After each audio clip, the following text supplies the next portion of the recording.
সময়ের চিন্তা করলে এটি বিলের ধারের প্যারিস শহরই বলা যায়।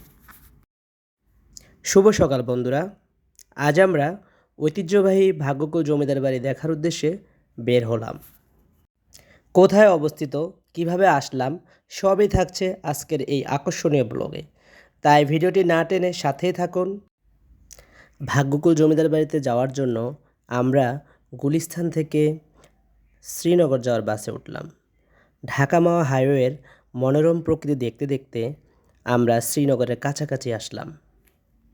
অবশেষে বন্ধুরা আমরা শ্রীনগর এসে পৌঁছালাম। শ্রীনগর এসে রাস্তা পার হয়ে আমরা একটি সিএনজি নিয়ে রেল আন্ডারপাসের নিচ দিয়ে শ্রীনগর দোহার মহাসড়ক দিয়ে বালাসুর বাজারের উদ্দেশ্যে ছুটছি। পথে যেতে যেতে দোকানগুলোর সামনের তালগাছের সারিগুলো আমাদের দৃষ্টি কাড়ে।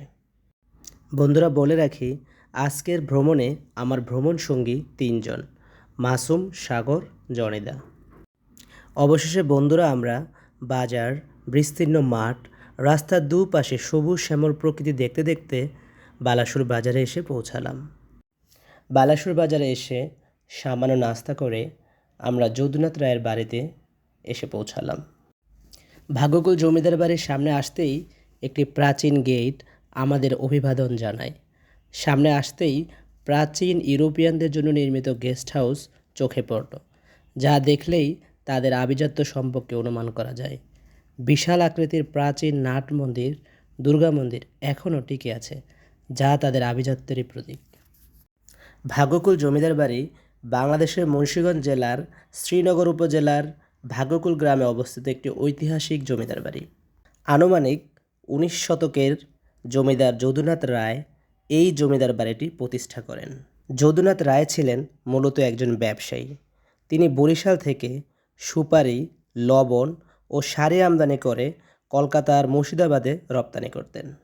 যদুনাথ রায় ছিলেন 5 সন্তানের জনক, তাই তাদের জন্য আলাদা আলাদাভাবে আরও 4টি বাড়ি তৈরি করেন, যেগুলো বর্তমানে কোকিল পেয়ারি জমিদার বাড়ি, জজ বাড়ি ও উকিল বাড়ি নামে পরিচিত। আর মূল বাড়িটি ছোট ছেলে নবকুমারকে দিয়ে দেন। জমিদারদের মধ্যে হরলাল রায়, রাজা শ্রীনাথ রায় ও প্রিয়নাথ রায়ের নাম উল্লেখযোগ্য। তারা তাদের কর্মযজ্ঞের ফলে ব্রিটিশদের কাছ থেকে রাজা উপাধি লাভ করেন। এই জমিদারের বংশধররা ব্রিটিশ আমলে কয়েকজন বাঙালি ধনীদের মধ্যে একটি ধনী পরিবার ছিল। তখনকার সময়ে এই জমিদার বংশধররা সকলেই ছিলেন উচ্চশিক্ষিত। জমিদার বংশধরদের অধিকাংশ এখন ভারতের মুর্শিদাবাদে বসবাস করতেছেন। তবে এই বংশধরদের অনেকে এখনও এখানে বসবাস করতেছেন। ভাগ্যকুল জমিদারদের দ্য ইস্ট বেঙ্গল রিভার নামে একটি স্টিমারের কোম্পানি ছিল, যা 1907 সালে নৌ ব্যবসায় যুক্ত হয়।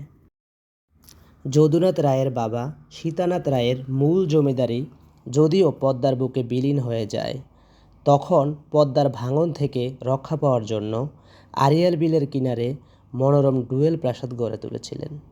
যদুনাথ রায়ের বর্তমানে রানীখাল ইউনিয়নে উত্তর বালাসুরে হুবহু একই ধরনের 2টি ত্রিতল ভবন নির্মাণ করেছিলেন। সেই সাম্রাজ্যের মধ্যে টিকে আছে শুধু এই আড়িয়াল বিলের ধারের প্রাসাদ 2টি।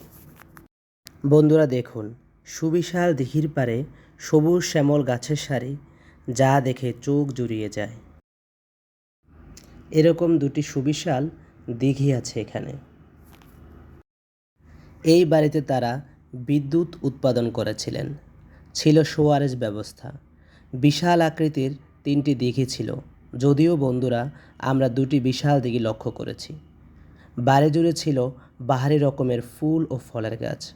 খাপড়া ওয়ার্ড খ্যাত লেখক আব্দুর শহীদ তার কারাস্মৃতি গ্রন্থে ফুল বাগানের বর্ণনা দিয়েছিলেন।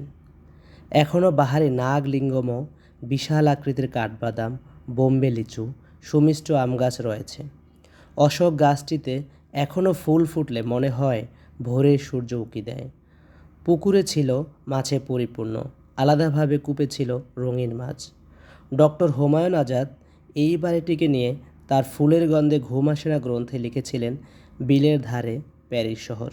সত্যি বন্ধুরা, সময়ের চিন্তা করলে এটি বিলের ধারের প্যারিস শহরে বলা যায়। বন্ধুরা, সামনে আপনারা যে লাল ত্রিতল ভবনটি দেখেছিলেন তা জমিদার যদুনাথ রায়ের 1965 সাল থেকে পরিত্যক্ত বাড়ি, যা বর্তমানে বিক্রমপুর জাদুঘর প্রতিষ্ঠা করা হয়। প্রায় 13 একর জায়গা জুড়ে অগ্রসর বিক্রমপুর ফাউন্ডেশনের উদ্যোগে ও সরকারি অর্থায়নে 2014 সাল থেকে পরিচালনা করে আসছে। সে বিষয়ে বন্ধুরা আরেকদিন বলবো। সবগুলো বাড়ি গ্রিক স্থাপত্য শৈলীর আদলে তৈরি করা হয়। বাড়ি তৈরিতে ব্যবহার করা হয় ইট, সুরকি ও রড। পদ্মার নদী ভাঙন এবং অযত্ন ও অবহেলার কারণে বর্তমানে এই জমিদার বাড়ির অনেক কিছুই ধ্বংস হয়ে গেছে। শুধু প্রধান বাড়ি, নাট মন্দির, দুর্গা মন্দির, দুটি সুবিশাল দিঘি, দিঘিগুলোতে 4টি শান বাঁধানো ঘাট, ইউরোপিয়ানদের জন্য নির্মিত গেস্ট হাউস কালের সাক্ষী হয়ে টিকে আছে। এগুলো সংরক্ষণ করা গেলে পরবর্তী প্রজন্ম আমাদের পূর্ব ইতিহাসগুলোকে দারুণভাবে উপলব্ধি করতে পারত, যা আমাদের ঐতিহ্যের অংশ হয়ে বিশ্বের কাছে আমাদেরকে আত্মমর্যাদাপূর্ণ জাতি হিসেবে পরিচিত করত। বন্ধুরা, আশা করি ভিডিওটি আপনার ভালো লেগেছে। ভিডিওটি ভালো লাগলে লাইক, কমেন্ট, শেয়ার করে আপনার মূল্যবান মতামত জানাতে ভুলবেন না। আগামী পর্বে আপনারা দেখবেন ঐতিহাসিক বিক্রমপুর জাদুঘরের প্রাচীন ইতিহাস। এরকম আরও ভিডিও পেতে পাশে থাকা সাবস্ক্রাইব বাটনটি টিপে দিন। সেই শুভকামনা। আল্লাহ হাফেজ।